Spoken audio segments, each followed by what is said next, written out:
All right, y'all, let's see if y'all can guess what type of motor is in this truck. Let's pop the hood. Close the door. Let's take a look at the motor.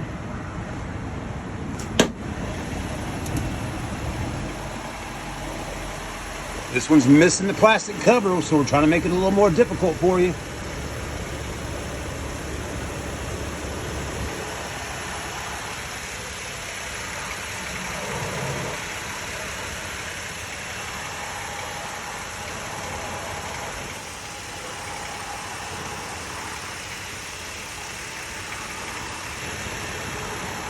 All right, y'all. Have you figured it out? What motor is this and what truck does it belong to? Here we go.